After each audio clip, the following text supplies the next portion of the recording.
Bien, hoy tengo el gusto de estar en Los Retos de la Política, el programa del área de Ciencia Política de la Universidad de Salamanca, que se presenta quincenalmente con la profesora Milagros Campos de la Pontificia Universidad Católica de Perú en Lima.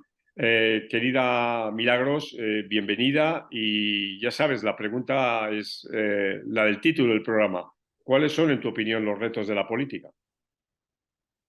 Pues en primer lugar quiero agradecer la invitación. Estoy muy contenta de poder participar y diría que es un honor para mí estar con el doctor Alcántara en un programa como mis alumnos. Así es que encantada de estar acá. Hablar de Bien. los retos de la política en el Perú, pues en este momento es una lista interminable de temas, ¿no? Diría que el principal de todos es lograr justamente que los peruanos comencemos a mirar la democracia como aquello que se dice, el único juego que quieres jugar en esta ciudad, ¿no? Necesitamos buscar además que la democracia sea un mecanismo para la resolución de conflictos y que sea también un mecanismo de tolerancia y también un tema que yo creo que es fundamental en nuestros países y es algo que sonará un poco raro, pero es una democracia efectiva. Creo que los peruanos, como muchos latinoamericanos, tenemos grandes retos para cerrar brechas y que esto ocurra en democracia. No solamente me voy a referir a los temas de seguridad ciudadana, que en la región están tan marcados en este momento, sino los otros problemas sociales. Perú ha tenido una pésima noticia la semana pasada en relación al tema de la anemia. No solamente se ha mantenido en niños menores a 36 meses, sino que se ha incrementado. Esto viene con un tema que creo que es importantísimo y es que recordemos que Perú fue el país con un número mayor de muertes eh, en términos porcentuales, ¿no? Durante la pandemia y el lamentable fallecimiento del vicepresidente del Congreso de la República por no acceder fuera de Lima, donde se encontraba, a un servicio de salud adecuado el día viernes, ¿no? Se sintió mal y la posta médica a la que recurrió atendía solo hasta las 8 de la noche y este incidente ocurre después de las 8 de la noche, lamentablemente pierde la vida. Entonces, son demasiados problemas, estoy tratando de mencionar algunos en términos de salud, pero podríamos hablar de educación también, de acceso a agua potable, que es un reto fundamental, porque si la democracia no trae un bienestar para los ciudadanos, pues siempre queda la duda si se puede buscar en otros regímenes. Sabemos que no, pero es necesario interiorizarlo. Entendido. Y los problemas de Perú se pueden, no sé si soy un poco atrevido, pero por darte ante ti un diagnóstico, pero se pueden resumir en dos grandes ejes, ¿no? Uno, una enorme inestabilidad, ¿no? Como, bueno, tenemos ahí los datos, ¿no? El número de presidentes que ha habido en el país en los últimos 6 años, ¿no? Y algo también que viene siendo clásico en los últimos ya más años, incluso diría en los últimos lustros, que es la disolución del sistema de partidos, ¿no? Bueno, realmente una cosa está ligada a la otra, pero ¿cuál es tu visión de estos dos problemas o de los otros problemas que tú puedas percibir como más relevantes? Bueno, creo que por ahí va la raíz de los problemas, ¿no? La inestabilidad política se explica también por esta crisis del sistema de partidos. En el 2019, la Comisión de Reforma Política que presidió Fernando Tuesta, que integró Martín Tanaka y dos profesoras, Jessica Benza y Paula Muñoz, trabajamos un diagnóstico sobre la política peruana y que apuntan a los temas que estás mencionando, ¿no? En primer lugar, partidos poco representativos, en segundo lugar, problemas de gobernabilidad democrática, en tercer lugar, problemas de filtración de la corrupción a la política, ¿no? Y en cuarto problema, no menor, los problemas de participación. Así es que apuntamos a eso, ¿no? Pero cuando vemos los problemas entre ejecutivo y legislativo, creo que inevitablemente todos los estudios nos remiten a los problemas existentes respecto del colapso de un sistema de partidos que, a ver, en el Perú 2/3 de la vida democrática hasta el 2001 se llevaron a cabo, digamos, en interrupciones democráticas. Es decir, cumplimos los 200 años, el bicentenario de la independencia, en un sistema en el cual habían existido más gobiernos autocráticos, productos de golpes de Estado o de autogolpes, que gobiernos democráticos. Entonces, propiamente los partidos no habían tenido un desarrollo consistente. En los 80, que es este libro que Martín Tanaka titula Espejismos de la Democracia, pareció afianzarse un sistema de partidos que además era programático, con 3 líneas, ¿no? Una centro-derecha, digamos, que respaldaba el pensamiento de Jorge Basadre, pero fundamentalmente el de Víctor Andrés Belaúnde, el del APRA, ¿no? Que era en ese momento un pensamiento de centro-izquierda, y los partidos de izquierda, que si bien no estaban unidos, a pesar de que había uno que se llamaba Izquierda Unida, respaldaban el pensamiento de Mariátegui. Entonces, 3 líneas programáticas, ¿no? Y explicaciones del país, pero la hiperinflación y el terrorismo terminaron con el colapso. Luego viene el fujimorismo, ¿no? Donde los partidos nuevos comienzan a entrar y hay un desprestigio de todo lo que se refiere a política tradicional. Y diría que el post-fujimorismo llega con algo interesante, y es que se vuelve a organizar un incipiente sistema de partidos, ¿no? Esto digo incipiente porque en realidad fue más bien ahí un espejismo de lo que pensamos que iba a ocurrir, pero hubo una descomposición de partidos. Sin embargo, entre el 2001 y el 2016, los gobiernos terminaron su mandato. Mal que bien, yo creo que estos partidos que no todos eran propiamente partidos, sino organizaciones inscritas, digamos, pero tuvieron ciertos pactos y una visión de largo plazo que permitió hacer pactos mínimos en el Congreso. Además, era una época de crecimiento económico, pero ese crecimiento también mostró falencias gravísimas, ¿no? Se mantuvo la informalidad en el Perú. 8 de cada 10 trabajadores son informales, ¿no? ¿Por qué tendríamos que pensar que la política sería diferente en una sociedad donde la informalidad es la regla? También hubo el crecimiento, digamos, no solucionó las brechas. Si bien se redujo la pobreza sustancialmente en 20 puntos, la pandemia hizo que crezca 10 puntos más.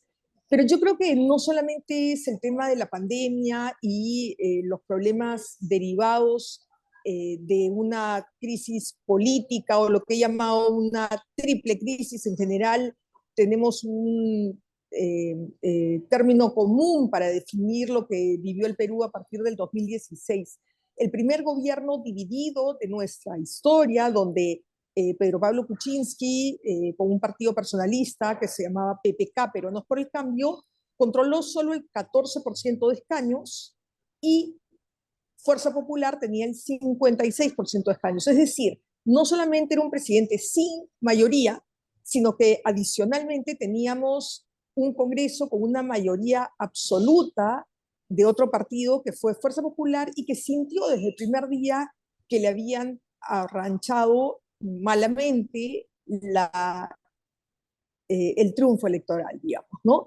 Entonces, creo que en ese punto es que se comienzan a producir estos controles excesivos, digamos, entre Ejecutivo y Legislativo. Cuando digo excesivos, quiero decir que salen del marco de lo que en nuestro presidencialismo parlamentarizado se había tomado como de ordinario. La interpelación de los ministros, la llamada invitación para que vengan a informar o inclusive la censura. Entre 2001 y 2016 se censuró a un gabinete y a un ministro. En cambio, empezamos el 2016, antes de los 6 meses de gobierno, censurando al ministro de Educación, meses más tarde negándole la confianza al ministro de Economía. Ustedes saben que el respeto del modelo económico era una de las fortalezas y acuerdos que más bien Sí, en el caso de Fuerza Popular y Peruanos por el Cambio debió haber sido un punto de acuerdo, porque ideológicamente, programáticamente no estaban en canteras diferentes. Entonces, se comienza a investigar al presidente en ejercicio, pero por hechos ocurridos 15 años antes, cuando Pedro Pablo Kuczynski fue ministro del presidente Toledo. Todo el tema de Odebrecht está ya muy fuerte y toca a muchos políticos, y en esa línea la investigación termina en una moción de vacancia por permanente incapacidad moral. Es una figura curiosa, es una figura que existe desde el siglo XIX, que se había utilizado por primera vez con Fujimori para vacarlo en el cargo, y que no tiene el estándar del impeachment. Es una figura que, digamos, es como un impeachment, pero llamémoslo como un fast track, ¿no? Y sí. entonces esto pues genera un problema, porque a partir de allí han sido 7 las mociones que se han presentado contra presidentes, eh, y en muchos casos, tanto en el caso de Pedro Pablo Kuczynski, que al final no es vacado por esta moción de vacancia, sino es presionado para renunciar, y así lo dice en su carta.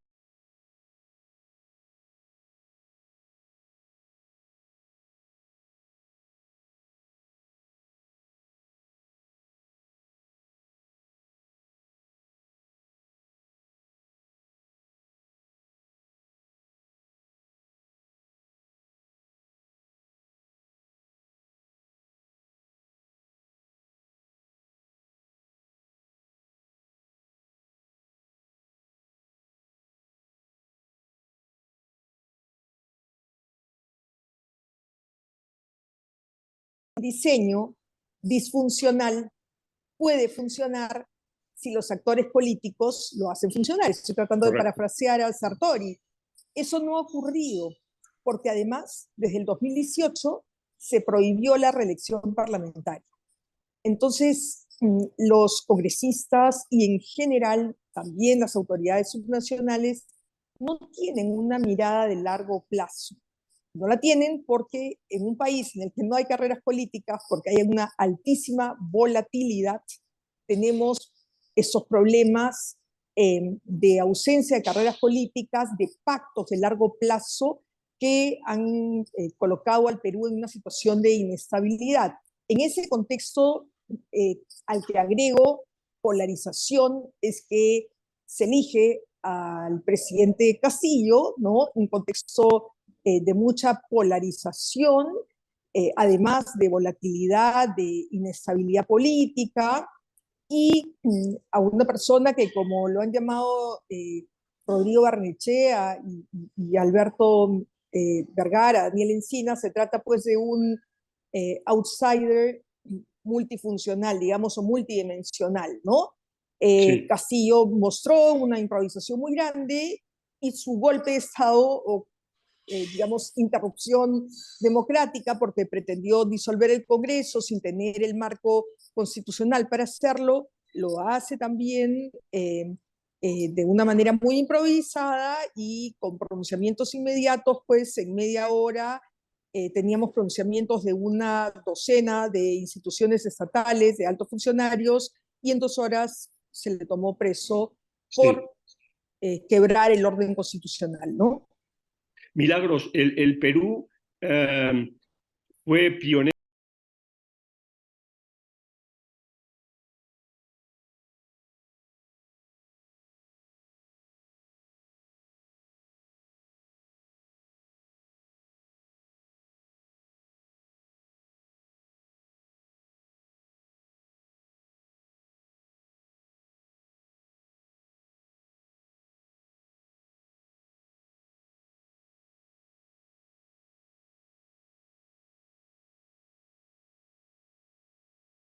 de Bukele.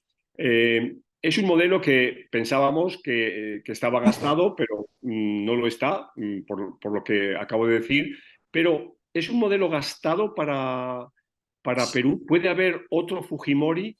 O también, ¿qué queda del Fujimorismo? Es evidentemente una bancada importante, pero ¿qué nos puedes contar del Fujimorismo? ¿Tiene un apoyo social? ¿Tiene cuadros? ¿Qué hay de esa fuerza política?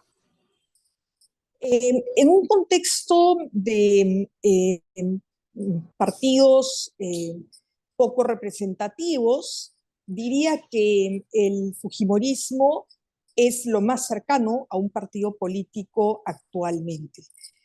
Además, con nombres diferentes, porque hasta el 2011 recién se consolida como Fuerza Popular, lo que hemos visto es que en 6 congresos, solo dos partidos han tenido representación. Uno de ellos es el Fujimorismo, el otro es Acción Popular, pero que muchas veces tuvo que recurrir a alianzas electorales para lograr representación parlamentaria. Entonces, creo que el Fujimorismo es hoy un partido del establishment. Sin embargo, pues hay otro gran partido, ¿no? Un poco mirando los antis que Carlos Meléndez trabaja, pues hay un antifujimorismo. Diría que las últimas elecciones no las ganó ni PPK, ni las ganó Pedro Castillo, sino el antifujimorismo, ¿no? Entonces, mirado desde ese punto, creo que termina siendo una fractura en la sociedad ese tema y ha marcado los procesos electorales de los últimos años. No me preocupa tanto en este momento qué puede pasar con el fujimorismo en el establishment, sino más bien en este contexto que he narrado, de desencanto también por la política, pues que pueda ser un caldo de cultivo para un líder populista, no importa, de derecha o de izquierda, ¿no? Pero que más bien no tenga esas convicciones democráticas, porque hay ese espacio, ¿no? A mí me gusta siempre citar a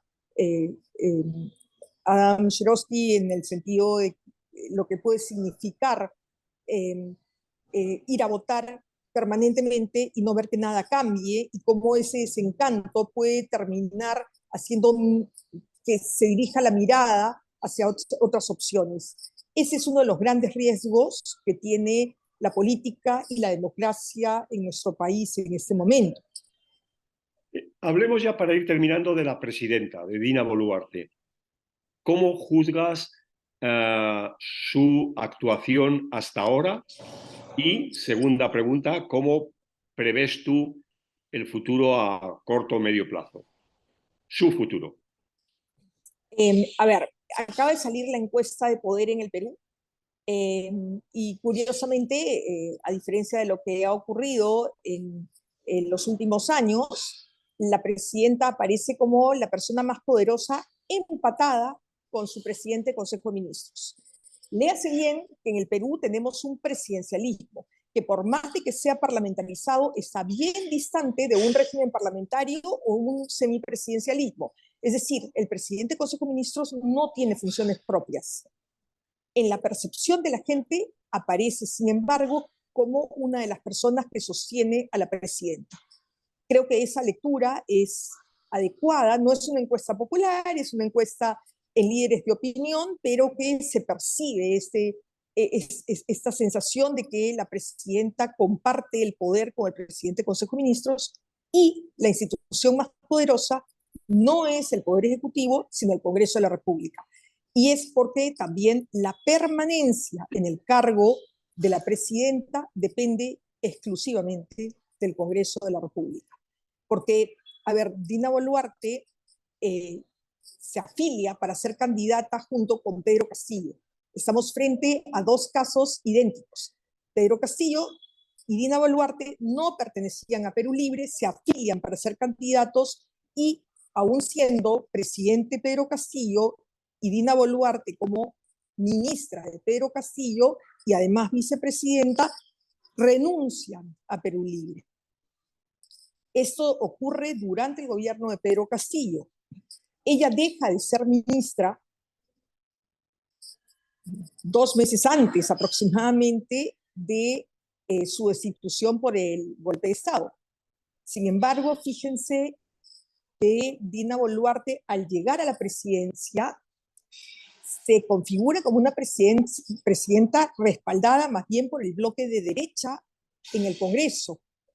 Y todos los instrumentos de control que se han ejercido contra su gobierno son más bien de parte de sus ex aliados de Perú Libre y todos estos grupos parlamentarios que se han formado a partir de la renuncia de los amigos de Perú Libre, digamos. Aquí en el Perú el transfugismo está institucionalizado y entonces actualmente casi la cuarta parte del Congreso, diría un poco más todavía, han renunciado a sus partidos y han formado nuevos grupos parlamentarios. Esos nuevos grupos parlamentarios que le daban apoyo a Pedro Castillo hoy son la oposición de Dina Boluarte. Entonces es una situación muy precaria la de la estabilidad que tiene el gobierno. Además, carga con una situación no esclarecida que se desataron a partir de las protestas que se dieron entre diciembre y enero. Una situación lamentable que desbordó a las fuerzas que debían controlarla, tanto la Policía Nacional como después del estado de emergencia las Fuerzas Armadas, porque se elevó a más de 60 muertos. Algunos directamente en la confrontación.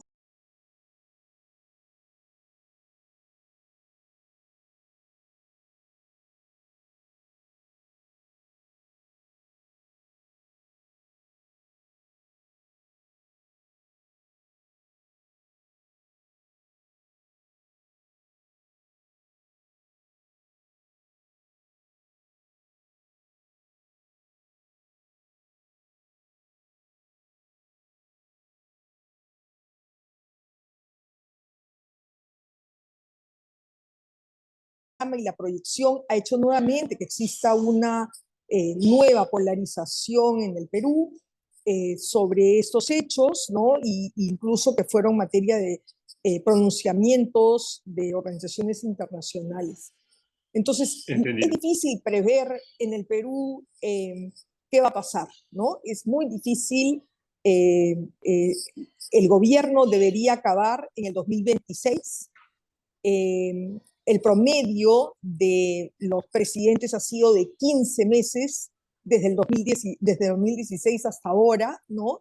Dina Boluarte lleva 9 meses en el cargo y presumiblemente debería llegar hasta el 2026 si es que no hay una moción de vacancia o una renuncia en su contra. La sucesión constitucional en el Perú indicaría que es el presidente o la presidenta del Congreso quien, en caso de que estos eventos ocurran, ejerce el cargo y convoque a elecciones, ¿no? Entonces, yo creo que vivimos todavía una etapa muy agitada y de inestabilidad política, que es menor ciertamente a la de los meses anteriores, porque hay un acuerdo entre ejecutivo y legislativo, pero hay también mucha incertidumbre en un contexto en el que el crecimiento económico no solamente está en retroceso, sino también que hay otros indicadores que muestran el descontento de la población con el acceso a servicios públicos de calidad, una debilidad del servicio público de carrera también, que Pedro Castillo, pues en los meses que estuvo, pues abatido directamente con nombramientos con personal no idóneo o destituciones, ¿no?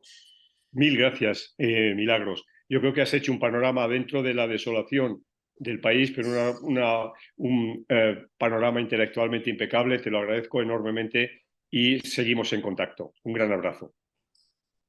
En contacto estamos, que les vaya muy bien.